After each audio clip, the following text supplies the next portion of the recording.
Hello everyone, welcome back to this channel. Hope you all guys are doing well in your life. So today's video is going to be the most important video for all those students who really want to clear UPSC prelims 2025. So नवंबर आ चुका है और हमारे पास सिर्फ 7 months है UPSC prelims 2025 के लिए। तो जो भी बच्चे ये सोच रहे हैं कि क्या हम UPSC 25 क्लियर कर सकते हैं अगर हमने अभी तक ठीक से पढ़ाई नहीं करी है, तो yes, you can do that, but you have to focus on certain things। जो भी मैं आज बताऊंगी उन सारी चीजों का आप खास ख्याल रखें। सबसे पहले मैनेज योर टाइम। आप अपने टाइम को मैनेज करें बहुत अच्छे तरीके से। आप एक स्ट्रीमलाइन कर ले कि आपका डेली शेड्यूल क्या होगा, आपका टू डू लिस्ट क्या होगा। आप एक पर्टिकुलर टाइम फ्रेम फिक्स कर दे कि मुझे इतने टाइम तक आप अपना हिस्ट्री कंप्लीट करना है, इतने टाइम तक ज्योग्राफी कंप्लीट करना है, इतने टाइम तक आपको पॉलिटी कवर करना है।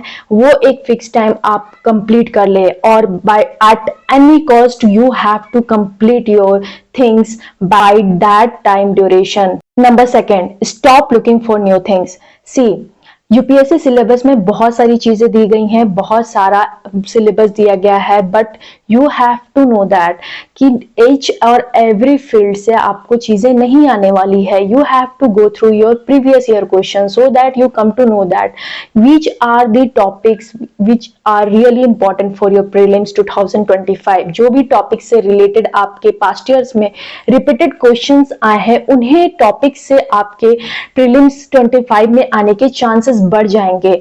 तो उन्हीं टॉपिक्स को आप अच्छे से तैयार करें और वही टॉपिक्स को आप इतना स्ट्रेंथन कर ले ताकि उनसे आसपास के डायमेंशन एरिया से किसी भी तरीके से कोई भी सवाल पूछा जाए तो उन्हें आप कवर कर पाएं। तो नंबर थर्ड की मैं बात करूं तो नंबर थर्ड हो जाता है focus on one thing. You have to focus on one thing at 110%। Not you have to be like that will focus 20% in one thing and 40% in another। If you have analyzed your syllabus and past year questions और आपको पता चल गया है कि ये सारे topics आपके इम्पोर्टेंट है इन सारे सब्जेक्ट्स में, तो उन सारे टॉपिक्स को आप 100% दे, ना कि ये सोच के दे कि 20% ही मैं इस पे दूंगा, 40% मैं किसी और में दूंगा, 60% किसी और में दूंगा।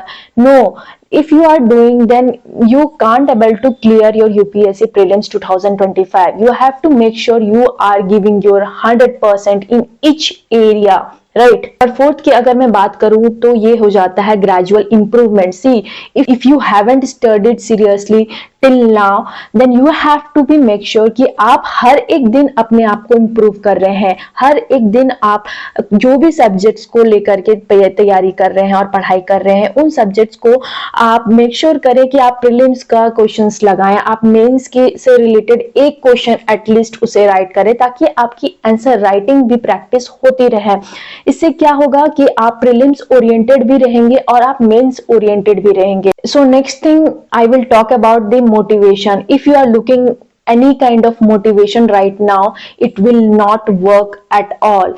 See, आप बहुत ज्यादा टाइम गवा चुके हैं। पहले जितना टाइम फ्रेम में लोग तैयारी करते हैं उन टाइम फ्रेम को आपने टोटली वेस्ट कर दिया है। तो आप अब अगर कोशिश करेंगे कि मैं मोटिवेशन 2 घंटे की देखूंगा उसके बाद मैं 3 घंटे पढ़ाई करूंगा, तो then it is a big disaster for yourself you are doing. क्योंकि ये मोटिवेशन आपको खुद के अंदर आना चाहिए कि अब मेरे पास सिर्फ और सिर्फ 7 मंथ्स ही बचे हुए हैं और इन्हीं 7 मंथ्स में मुझे यूपीएससी 2025 के लिए बहुत अच्छे ढंग से प्रिपेयर करना है। तो मुझे अपने अंदर खुद से एक बर्निंग डिजायर लाना होगा। मुझे हर एक दिन अपने आप से बोलना पड़ेगा कि आज मुझे बेस्ट देना है। तो वो आप तभी कर पाएंगे जब आपका इंटरनल फ्यूल ज्यादा अच्छे तरीके से फिलअप होगा, जब आप बहुत आउटसाइड मोटिवेशन के लिए वेट नहीं करेंगे। So finally the last one is find your purpose. You need to convince yourself each and every day what is the purpose behind your preparation, why you are doing this preparation, why you want to become a civil servant, why you want to get into this service. आप क्यों चाहते हैं civil servant बनना, आप ऐसी क्या reason है जिसके कारण आप इस जर्नी में आए, समझने के लिए आपके पास एक क्लियर पर्पस होना जरूरी है। इस क्लियर पर्पस में आप बहुत क्लियरली अपने प्लान्स को भी लिखेंगे, बहुत क्लियरली अपने शेड्यूल को भी लिखेंगे, बहुत क्लियरली आप अपने टाइम फ्रेम को लिखेंगे और अपने सब्जेक्ट्स एरियाज को लिखेंगे, राइट। तो यही कुछ चीजें हैं जो आपको ध्यान रखनी है। 2025 अगर आपको क्लियर करना है प्रीलिम्स, तो आपको सीरियस होना पड़ेगा। कोई आपको नहीं कहेगा कि आप पढ़ लो, कोई आपको नहीं कहेगा कि आप रिवाइज कर लो, कोई आपको नहीं कहेगा कि टेस्ट सीरीज लगा लो। Nobody will do that. You have to be do for yourself, because this is your decision, this is your time, and this is your hard work which will later pay off, right? If you really like this video, hit the like button and subscribe to this channel, and make sure you will share this video to all your friends and family members who's over preparing for the civil service examination, so that they can learn or get informed anything in their journey.